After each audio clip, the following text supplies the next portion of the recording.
My dad died in 1980, and I've had that clock for years. Bob Deacon's father saw a lot of that familiar face.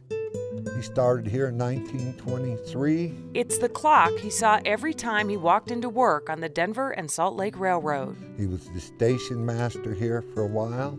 The Denver and Salt Lake Railroad was the brainchild of David Moffett, a rail baron in the early 1900s. His idea was to start in Denver, come through the Moffett Tunnel, then go all the way to Salt Lake. It was ambitious, perhaps too ambitious. He ran out of money in Craig, Colorado, and this was the end of it right here.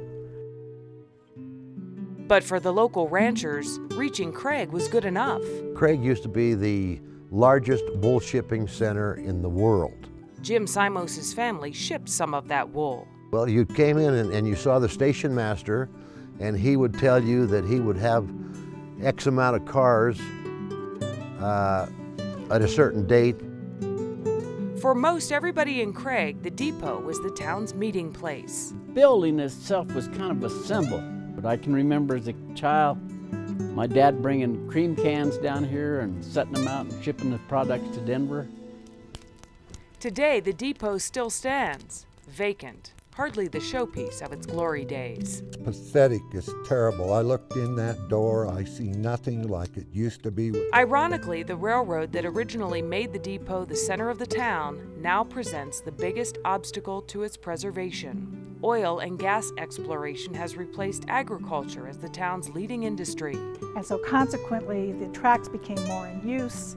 They did an abandoned track, they tore it out, put a brand new one in so they could bring more train cars in to haul the frac sand, which is part of our economy here, a huge part of our economy with the oil and gas drilling. The reactivated track lies on the backside of the station, placing it between two active tracks. For the Union Pacific Railroad, which now owns the building, that's too much of a liability. It retracted its offer to donate the building to the town, leaving residents feeling ignored. I understand maybe where the big corporation is coming from, but you know, you got to listen to all your people, and we're asking for help, and not a whole lot of help, but just some cooperation. The railroad does what the railroad does, though if we bring enough public pressure to bear on them, hopefully they will recognize the good that they can accomplish here. Residents aren't about to let up. It takes a lot of tenacity. We've been working on this project now for over 18 years.